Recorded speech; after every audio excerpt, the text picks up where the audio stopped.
الحمد لله نحمده ونستعينه ونستغفره ونعوذ بالله من شرور أنفسنا ومن سيئات أعمالنا من يهده الله فلا مضل له ومن يضلل فلا هادي له وأشهد أن لا إله إلا الله وحده لا شريك له وأشهد أن محمدا عبده ورسوله يا أيها الذين آمنوا اتقوا الله حق تقاته ولا تموتن إلا وأنتم مسلمون يا أيها الناس اتقوا ربكم الذي خلقكم من نفس واحدة وخلق منها زوجها وبث منهما رجالا كثيرا ونساء واتقوا الله الذي تساءلون به والأرحام إن الله كان عليكم رقيبا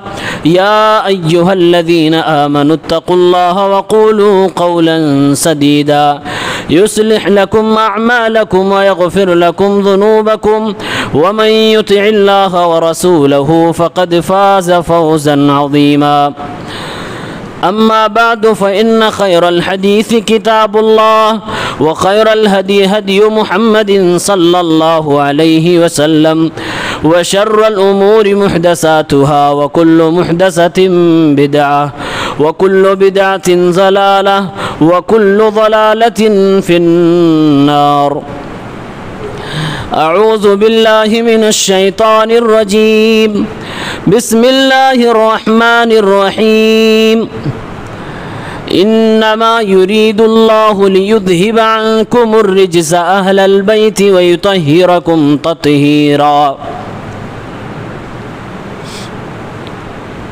وقال النبي صلى الله عليه وسلم اذكروا الله في أهل بيتي. معزز سامعین کرام، اسلامی بھائیوں، نوجوان ساتھیوں، عزیز بچوں، ہمارا اور آپ کا رسول پاک صلی اللہ علیہ وسلم کی ذات گرامی سے بڑا گہرا تعلق. اس تعلق کو قرآن مجید میں اللہ رب العالمین نے کچھ یوں بیان فرمایا: النبی اولا بالمومنین. نبی اپنے ماننے والوں کی نگاہوں میں ان کی جان سے بھی زیادہ پیارا ہے، ان کے تمام رشتہ داروں سے بھی زیادہ پیارا ہے. اور یہی ہمارا اور آپ کا لگاؤ ہے رسول پاک صلی اللہ علیہ وسلم سے. آپ صلی اللہ علیہ وسلم سے بے پناہ محبت کا نتیجہ ہے اور اس کا تقاضا ہے کہ ہم اللہ کے حبیب صلی اللہ علیہ وسلم کے تمام صحابہ کرام، آپ کے تمام اہل بیت سے محبت کریں. جو ان کا حق ہے وہ حق ہم ادا کریں. اللہ کے نبی صلی اللہ علیہ وسلم کے گھرانے کی آج ہم بات کریں گے. آپ صلی اللہ علیہ وسلم کی 4 بیٹیاں تھیں، 3 بیٹے تھے. یہ چاروں بیٹیاں آپ کے اہل بیت میں سے ہیں. یہ آپ کے ساری ذریت، آپ کے سارے بیٹے یہ اللہ کے نبی صلی اللہ علیہ وسلم کے اہل بیت میں سے ہیں. اسی لیے بخاری شریف کی ایک روایت میں آتا ہے، پوچھا گیا ہے اللہ کے نبی کیف نصلی علیک، ہم آپ کے اوپر درود کیسے پڑھیں؟ مختلف الفاظ درود کے آئے ہوئے ہیں. اس روایت میں آپ صلی اللہ علیہ وسلم نے فرمایا اللہم صلی علی محمد وازواجہ وذریتہ. محمد صلی اللہ علیہ وسلم پر درود ہو اور آپ کی بیویوں پر بھی اللہ کی رحمت نازل ہو اور آپ کی اولاد پر، آپ کی ذریت پر بھی اللہ کی رحمت نازل ہو.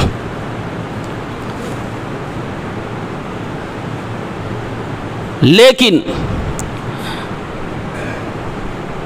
اللہ کے نبی صلی اللہ علیہ وسلم کے اہل بیت میں کون کون شامل ہیں؟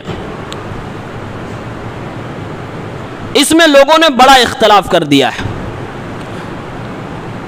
مسلمانوں کا ایک بڑا طبقہ یہ کہتا ہے کہ صرف 5 لوگ اہل بیت میں ہیں اور ان 5 سے جو نسل چلی ہے وہی اہل بیت سے ہے.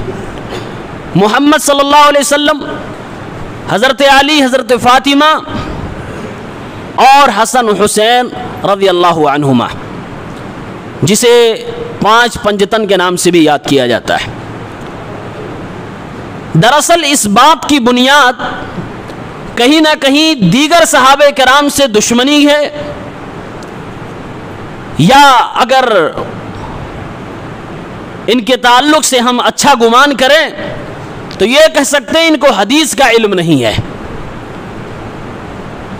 صحیح مسلم کے اندر 2224 کے اندر ایک روایت آتی ہے، حضرت عائشہ اس حدیث کی راویہ ہیں، کہتی ہیں ایک دن اللہ کے نبی صلی اللہ علیہ وسلم کالی کملی میں اپنے گھر سے باہر نکلے، کالی چادر اوڑھے ہوئے گھر سے باہر نکلے. تھوڑی دیر میں حضرت حسن آئے، آپ نے ان کو اپنے چادر کے اندر کر لیا. حضرت حسین ہے، ان کو بھی اپنے چادر میں کر لیا. فاطمہ آئی، ان کو بھی اپنے چادر میں کر لیا. حضرت علی آئے، ان کو بھی اپنی چادر میں کر لیا. اور اس کے بعد قرآن مقدس کی سورہ احزاب کی آیت نمبر 33 کی تلاوت کی، انما یرید اللہ لیذھب عنکم الرجس اہل البیت ویطہرکم تطہیرا. اب اس حدیث پاک کو یہ ذاکرین اپنی مجلسوں میں پیش کرتے ہیں اور کہتے ہیں دیکھو اللہ کے نبی نے اپنی چادر کے اندر خود کو، حسنین کو، علی و فاطمہ کو صرف شامل کیا، لہٰذا یہی صرف اہل بیت ہے. ان بیچاروں کو کون بتائے؟ اہل بیت سے انہوں نے عائشہ اور ان کی دیگر سوکنوں کو نکالا، اللہ کے نبی صلی اللہ علیہ وسلم کی دیگر بیویوں کو نکال دیا، کہا یہ نبی کی گھر والیاں نہیں ہیں، یہ اہل بیت میں شامل نہیں ہیں. لیکن ان کم عقل کو کون سمجھائے؟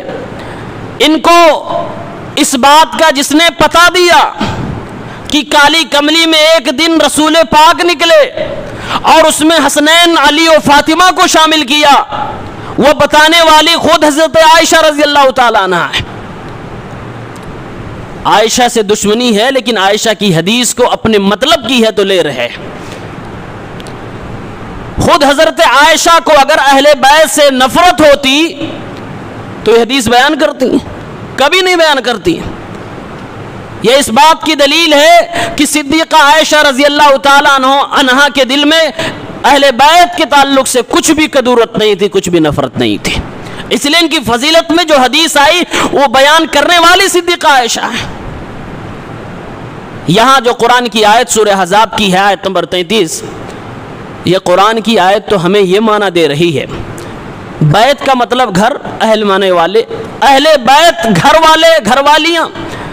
گھر والے اور گھر والیوں میں سب سے پہلا نمبر تو بیویوں کا آتا ہے. اسی لیے قرآن کے اگر سیاق و سباق کو سمجھیں تو قرآن نے اہل بیت میں سب سے پہلے نبی کی بیویوں کا ذکر کیا ہے. سورہ احزاب کی اسی آیت کے آگے پیچھے دیکھیں اللہ رب العالمین نے کیا ارشاد فرمایا. اللہ تبارک و تعالیٰ نے اپنے پیغمبر کی بیویوں کو مخاطب فرمایا، اے میرے نبی کی بیویاں، تم عام عورتوں کی طرح نہیں ہو، جاہلیت کے دور کی طرح تم اپنے کپڑے نہ زیب تن کر کے مارکیٹ میں چلا کرنا. تمہارے گھروں میں جو قرآن کی تلاوت ہو رہی ہے اسے یاد کرنا، تمہارے گھروں میں جو نبی علیہ الصلوۃ والسلام حکمت کی باتیں بتلا رہے ہیں اسے بھی یاد کرنا، تلاوت کرتی رہنا، نماز پڑھتی رہنا، زکاتیں ادا کرنا. اللہ تعالیٰ اللہ کے نبی کی گھر والیوں یعنی کہ آپ کی بیویوں کو مخاطب کر کے یہ حکم دے رہا ہے، اور اسی میں اللہ رب العالمین نے فرمایا انما یرید اللہ لیذھب عنکم الرجس اہل البیت. اے نبی کی گھر والیوں، اللہ تعالیٰ چاہتا ہے کہ تمہارے اندر سے رجس کو، گندگی کو، ناپاکی کو نکال دے اور تمہیں مکمل پاک کر دے. جہاں اس لیے مفسرین نے، مترجمین نے اہل بیت کا ترجمہ اللہ کے نبی کی گھر والیوں سے کیا ہے. قرآن کا یہ سیاق و سباق تو یہ بتا رہا ہے کہ اہل بیت میں نبی کی بیویاں سب سے پہلے آتی ہیں، اور ان بدعقیدہ لوگوں نے نبی کی بیویوں کو اہل بیت سے نکال دیا. یہ باور کرانے کی اور یہ ثابت کرنے کی کوشش کی جا رہی ہے اہل بیت میں کون ہے کون نہیں، اس بات کو لے کر اتنی بڑی حقیقت کا انکار کیا جا رہا کہ نبی کی صرف ایک بیٹی تھی، 4 نہیں، باقی 3 بیٹیوں کے وجود کا ہی انکار کر دیا ان لوگوں نے، کہا صرف فاطمہ نبی کی بیٹی تھی، باقی کوئی اور بیٹی نہیں تھی۔ ایک شیعہ ذاکر کو میں نے سنا، وہ باقاعدہ مناظرے اور چیلنج کر رہا ہے اس بات پہ کہ نبی کی صرف ایک بیٹی تھی، 4 بیٹیاں نہیں تھی۔ اتنی بڑی سچائی اور حقیقت کو یہ لوگ چھپا بیٹھے اور کھا بیٹھے، منکر ہو گئے۔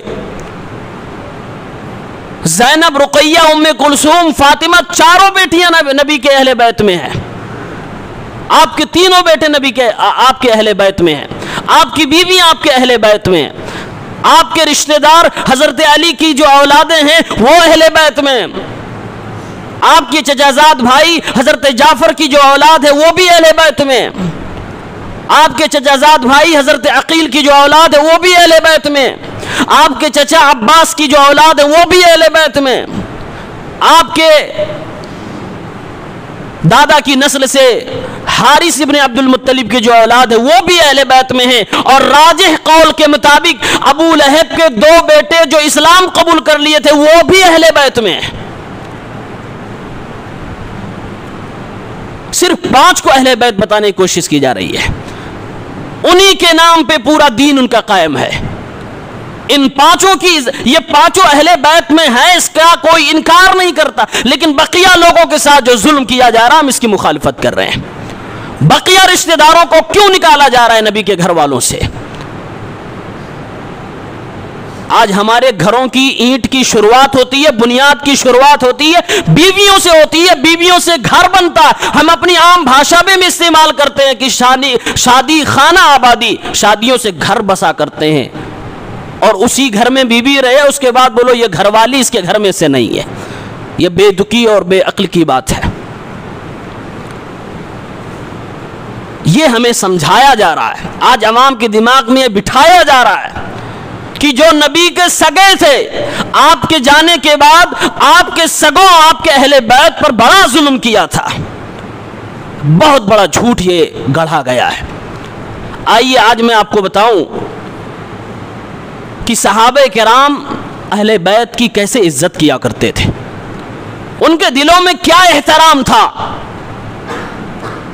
یہ لوگ حضرت علی، فاطمہ رضی اللہ عنہا اور حسنین کا سب سے بڑا دشمن اگر کسی کو بتلاتے ہیں تو وہ ابو بکر صدیق کو بتانا چاہتے ہیں کہ ابو بکر صدیق ان کے سب سے بڑے دشمن تھے، نعوذ باللہ۔ یہ کیسے ہو سکتا ہے؟ جس دوست نے زندگی کے ہر مشکل موڑ پر اپنے دوست کا ساتھ دیا ہو، وہ اپنے دوست کی اولاد کا دشمن کیسے ہو سکتا ہے؟ یہ دوستی بھی انکار کرتی ہے۔ ابو بکر صدیق نے کہا تھا، صحیح بخاری کتاب و فضائل الصحابہ کی روایت ہے 3712، جب فاطمہ رضی اللہ تعالی عنہ آپ کے سامنے کھڑی ہیں، حضرت علی آپ کے پاس کھڑے ہوئے ہیں، آپ خلیفہ بن چکے ہیں، فرمایا ابو بکر صدیق نے، والذی نفسی بیدی، اے فاطمہ و علی سنو، مجھے اچھی طرح سے معلوم ہے کہ آپ دونوں اللہ کے نبی صلی اللہ علیہ وسلم کے گہرے اور پکے رشتہ دار ہو۔ آپ تو نبی کی بیٹی ہیں اور آپ تو نبی علیہ الصلوۃ والسلام کے داماد ہیں، چچازاد بھائی بھی ہیں۔ والذی نفسی بیدی، قسم اس ذات کی جس کے ہاتھ میں ابو بکر صدیق کی جان ہے، لقرابت رسول اللہ احب الی ان اصل من قرابتی، اللہ کی قسم ہے میں ابو بکر صدیق اپنے رشتہ داروں کو تو ایک پل کے لیے چھوڑ سکتا ہوں، لیکن محمد صلی اللہ علیہ وسلم کے رشتہ داروں کو کبھی بھی چھوڑ نہیں سکتا۔ میں ان کا ہمیشہ حمایتی رہوں گا، ہمیشہ رہا ہوں، میں ہمیشہ ان کا خیال کرتا رہوں گا۔ اپنے رشتہ داروں کو میں چھوڑ دوں گا لیکن نبی کے رشتہ داروں کو میں کبھی نہیں چھوڑ سکتا۔ یہ ابو بکر صدیق کے الفاظ ہیں جو صحیح بخاری کے پنوں پہ درج ہیں، لیکن انہیں کیا پتا، ان کے دین کا سارا دھندا جو تاریخ کی جھوٹی روایات پہ چلتا، بخاری شریف نے دیکھنے کی کہاں فرصت۔ ابو بکر صدیق رضی اللہ تعالیٰ عنہ نے خود کہا تھا، صحابہ کرام کو مخاطب کر کے کہا تھا، وصیت کے انداز میں کہا تھا۔ صحیح بخاری کی اگلی حدیث 3713، ارقبوا محمدا فی اہل بیتہ، اے میرے ساتھیوں، میرے نبی تو چلے گئے، محمد الرسول اللہ صلی اللہ علیہ وسلم کے جانے کے بعد آپ کے گھر والوں کو کوئی نہیں ستائے گا، کوئی تکلیف نہیں دے گا۔ یاد رکھنا محمد الرسول اللہ کی محبت کو، نبی علیہ الصلوۃ والسلام کے گھر والوں کی حفاظت کرنا۔ یہ ابو بکر لوگوں سے وصیت کر رہے ہیں۔ اور اس سے بڑی بات بتلاتا ہوں، جو قوم ابو بکر کو علی اور ان کی نسل کا دشمن بتانا چاہتی ہے، تاریخ ہمیں یہ بتلاتی ہے، سیرت ہمیں یہ بتلاتی ہے، ابو بکر کی نسل کی ہسٹری بتلاتی ہے، حسین رضی اللہ عنہ کی ہسٹری بتلاتی ہے کہ یہ دونوں کربلا کے بعد آپس میں رشتہ داریاں کرتے تھے۔ حضرت حسین کے ایک پوتے ہیں جن کا نام ہے محمد۔ پوتے کس کے؟ حسین رضی اللہ عنہ کے پوتے ہیں، محمد نام ہے۔ ایک عورت ہے جس کا نام ہے ام فروا، یہ ابو بکر کے بیٹے محمد کی پوتی ہیں۔ ایک طرف حسین رضی اللہ عنہ کے پوتے، ایک طرف محمد ابن ابو بکر کی پوتی، دونوں کا نکاح ہو جاتا ہے، دونوں کی شادی ہو رہی ہے۔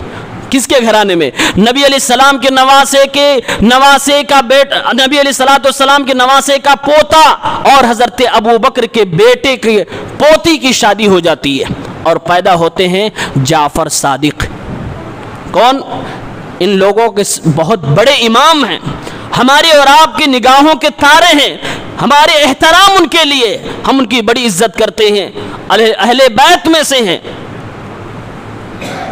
ابو بکر صدیق کے نسل اور حضرت حسین کے نسل کے امتزاج سے جعفر صادق کی ولادت ہوتی ہے۔ یہی جعفر صادق جب بڑے ہوتے ہیں تو کہتے ہیں ولدنی ابو بکر مرتين، ابو بکر نے مجھے 2 بار جنم دیا۔ لوگوں نے پوچھا کیوں؟ یہ آپ کیسے کہہ سکتے ہیں؟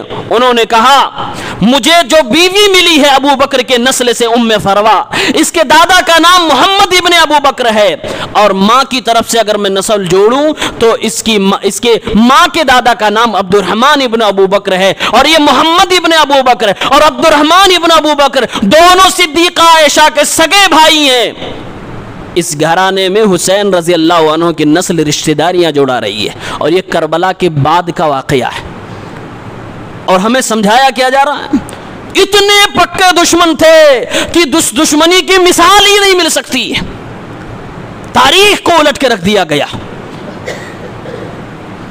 اور حقیقت میں جس دن ہم نے ابو بکر عمر کی محبت کی سچائی اور ان کی قربانی اہل بیت کے لیے سمجھ لی، ان کی دکانیں بند ہو جائیں گی، ان کی دکانیں چلتی ہی ہیں اہل بیت کے نام پہ شرک و خرافات کر کے، ان کی آڑ میں یہ اپنی روایتیں اور اپنی من گھڑت باتیں لگا کر صحابہ کرام کو یہ دشنام کرتے ہیں۔ یہ تو حضرت ابو بکر تھے۔ آئیے عمر جس کو یہ اہل بیت کا دوسرا بڑا دشمن کہتے ہیں، عمر رضی اللہ تعالیٰ عنہ کس طریقے سے اہل بیت کا احترام کرتے تھے۔ صحیح بخاری کتاب الاستسقاء باب سوال الناس الامام حدیث نمبر 1010، انس ابن مالک رضی اللہ عنہ حدیث کے راوی ہیں، کہتے ہیں کہ نبی کے زمانے میں بھی بارشیں کبھی کبھی رک جایا کرتی تھی، اللہ کے نبی استسقاء کی نماز پڑھتے تھے، اللہ سے دعا کرتے تھے۔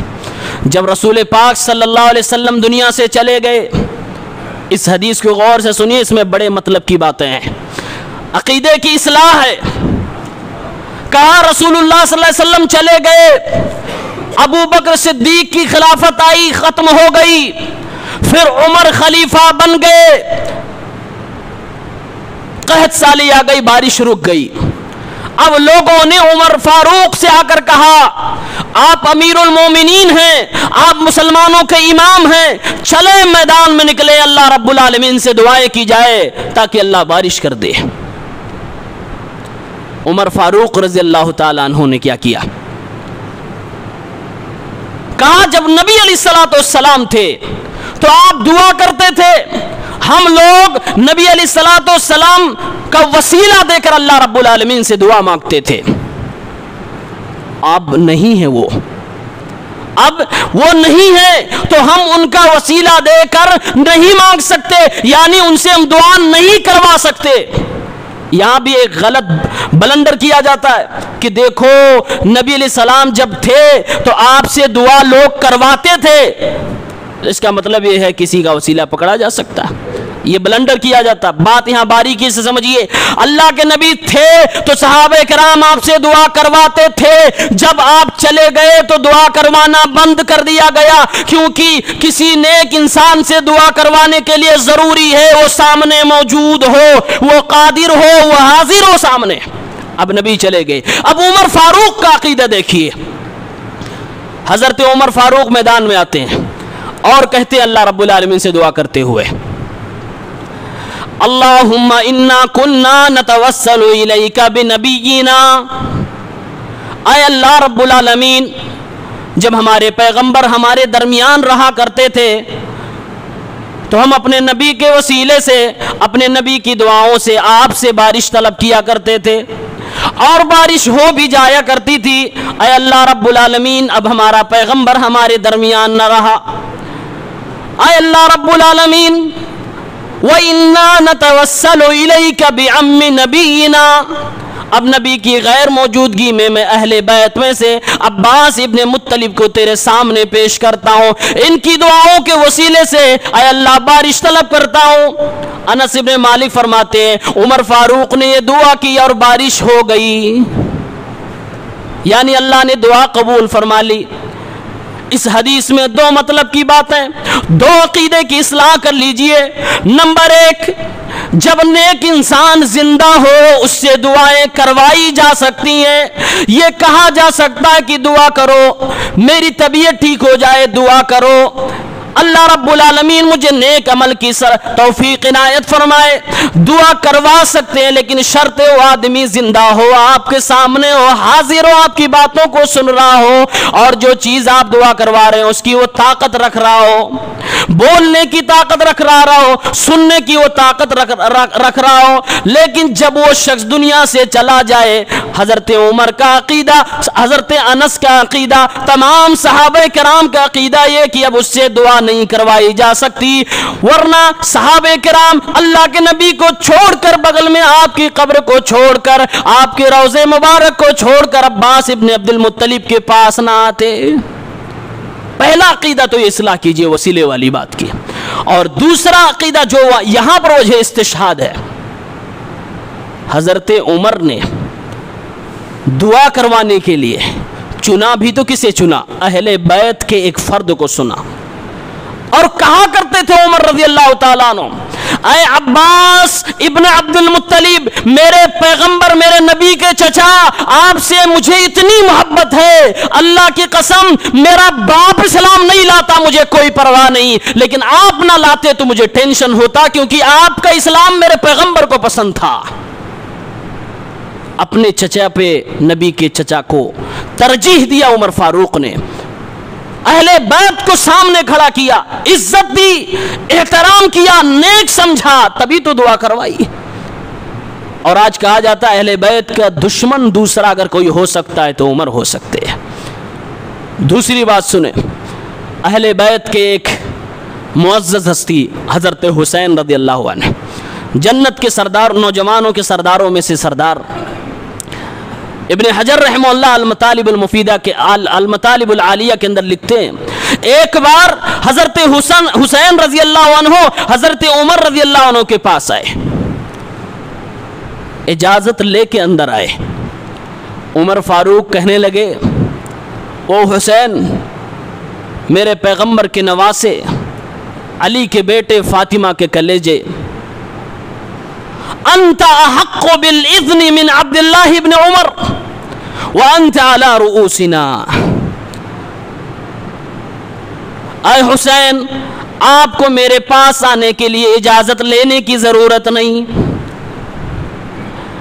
آپ کو اجازت ملے گی بلا کہے ملے گی، میرے بیٹے عبداللہ ابن عمر کو میرے پاس آنے کی اجازت ملے یا نہ ملے، لیکن حسین ابن علی کو، نبی کے نواسے کو ضرور عمر کے پاس آنے کی اجازت ملے گی۔ آپ تو میرے سر کے تاج ہیں، انت علی رؤوسنا، آپ تو میرے سر کے تاج ہیں۔ یہ کون کہہ رہا ہے؟ امیر المومنین عمر بن خطاب کہہ رہے ہیں۔ کسے کہہ رہے ہیں؟ اللہ کے نبی کے نواسے حسین ابن علی سے کہہ رہے ہیں۔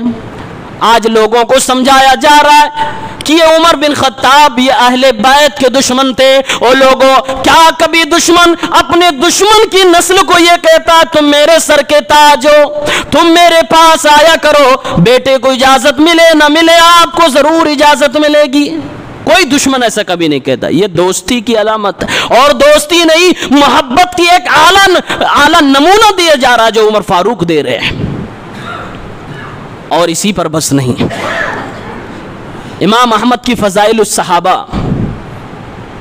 انساب الاشراف امام بلازری کی، مستدرک حاکم، یہ تمام حدیث کی کتابیں اٹھائی ہیں۔ عمر فاروق رضی اللہ تعالیٰ عنہ نے اپنی بیٹی نبی کو تو دے دیا تھا، اتنی رشتہ داری تھی کہ عمر فاروق نے نبی کو اپنا داماد بنا لیا تھا، لیکن اہل بیت سے انہیں کچھ رشتہ نہیں ملا تھا۔ وہ اپنا رشتہ اہل بیت سے مضبوط کرنا چاہتے تھے، نبی کے خون سے اپنا رشتہ بنانا چاہتے تھے، محبت اتنی زیادہ تھی۔ حضرت علی کے پاس آئے، علی رضی اللہ عنہ کی اور حضرت فاطمہ کے ذریعے سے ایک بیٹی ہے جس کا نام ام کلثوم ہے۔ عمر فاروق آتے ہیں حضرت علی کے پاس، کہتے ہیں او علی، آپ کی ایک بیٹی ہے جو شادی کے لائق ہو گئی ہے، میں نے سنا ہے اس کا رشتہ درکار ہے۔ تو کہا ہاں عمر فاروق بتائیں۔ کہا اپنی بیٹی کا رشتہ مجھ سے کر دیجئے، میں آپ کی بیٹی کا ہاتھ مانگنے اپنے لیے آیا ہوں۔ حضرت علی رضی اللہ عنہ نے فرمایا او امیر المومنین، اے عمر ابن خطاب، میں نے تو اپنی اس بیٹی کا رشتہ اپنے بھائی جعفر کے بیٹے عبداللہ سے کرنے کے لیے ارادہ کیا تھا۔ عمر کہنے لگے او علی رضی اللہ عنہ، اے پیارے پیغمبر کے داماد، کیا آپ کو میرے اوپر بھروسہ نہیں، کیا آپ کو میرے اوپر یقین نہیں، اعتماد نہیں کہ میں آپ کی بیٹی کی دیکھ ریکھ کر سکوں گا، خیال رکھ سکوں گا؟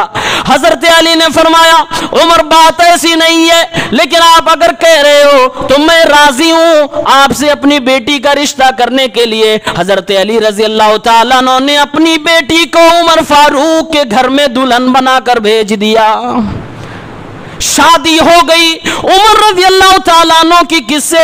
حضرت علی کی بیٹی حضرت فاطمہ کی بیٹی سے ہو گئی۔ اب عمر فاروق کی خوشی کا عالم دیکھو کہ نبی کے گھرانے میں میرا رشتہ لگا۔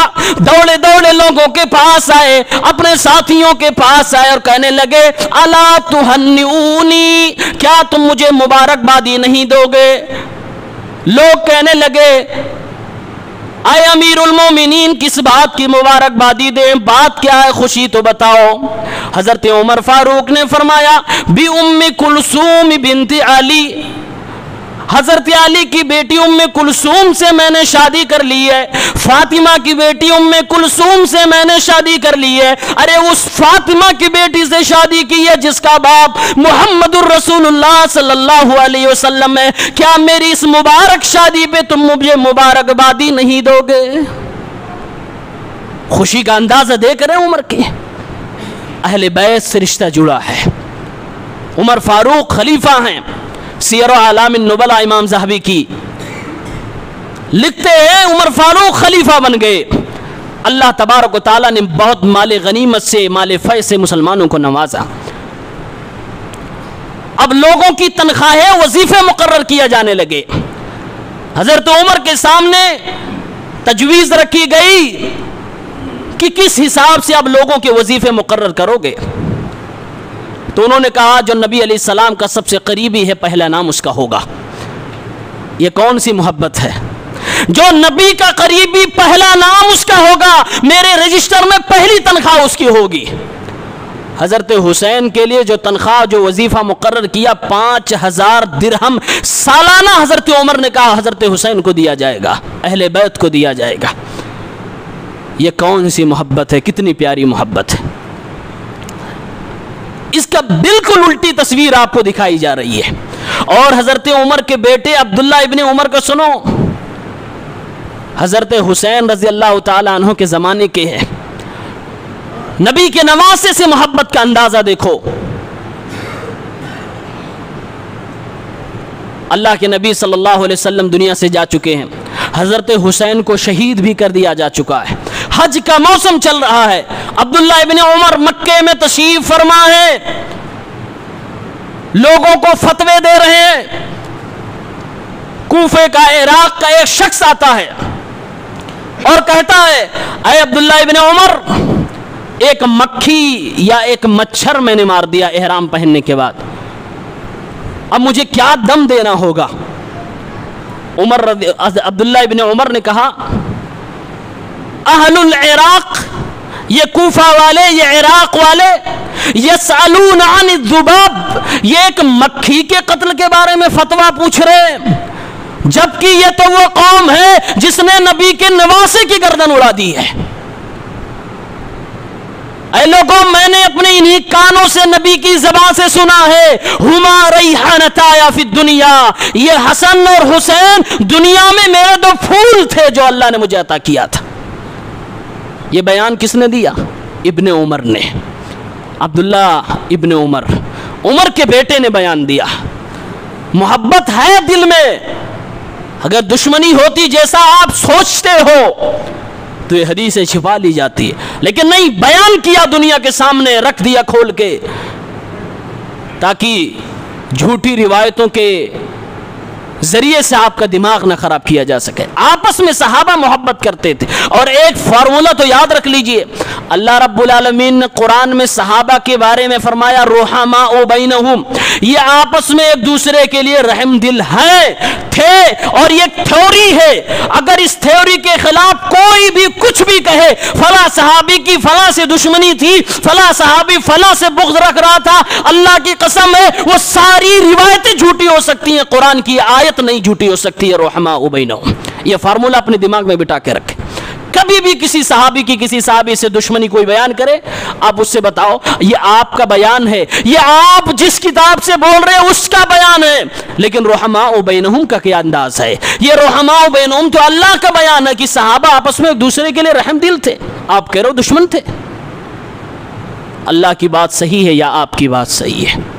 حضرت عثمان نے بھی اہل بیت کے لیے محبت اپنی نچھاور کی ہے، اور آج ان کو بھی بڑا دشمن بتایا جاتا ہے اہل بیت کا، نعوذ باللہ۔ یہ بڑی پیاری ہستیاں تھیں جنہوں نے قربانیاں دی ہیں۔ فاطمہ رضی اللہ تعالیٰ عنہ اہل بیت میں سے ہیں، حضرت عائشہ اہل بیت میں سے ہیں، حضرت عائشہ کو اہل بیت سے کنارے کر دیا ہے ان لوگوں نے، اور ان کے اوپر لعنت برسانا شروع کر دیا۔ فاطمہ رضی اللہ تعالیٰ عنہ حضرت عائشہ کی محبت کیا تھی آپ جاننا چاہتے ہو؟ مستدرک حاکم کی روایت ہے، 2436 حدیث کا نمبر ہے، حضرت عائشہ بیان کرتی ہیں فاطمہ رضی اللہ عنہ کے بارے میں، کہتی ہیں ما رأیت اشبہ، میں نے کبھی بھی یہ نہیں دیکھا کلامن برسول اللہ صلی اللہ علیہ وسلم، میں نے حضرت فاطمہ سے زیادہ کسی کو نہیں دیکھا جس کی آواز اللہ کے نبی کی آواز سے زیادہ میچ کر رہی ہو، یعنی کہ حضرت فاطمہ کی گفتگو کا انداز، آپ کے بات چیت کرنے کا انداز پیارے پیغمبر سے ملتا تھا۔ حضرت عائشہ کہتی ہیں فاطمہ رضی اللہ تعالیٰ عنہ کا انداز گفتگو، طرز تکلم یہ پیارے نبی صلی اللہ علیہ وسلم سے بہت زیادہ قریب تھا، بہت زیادہ مشابہ تھا، اور یہ وہ فاطمہ تھی جب بھی یہ میرے گھر میں آیا کرتی تھی، میں اللہ کے نبی کے پاس ہوا کرتی تھی، میں اپنی انہی آنکھوں سے دیکھا کرتی تھی میرا محبوب اپنی بیٹی سے کس قدر محبت کرتا ہے۔ جب یہ فاطمہ نبی کے گھر میں آتی تھی،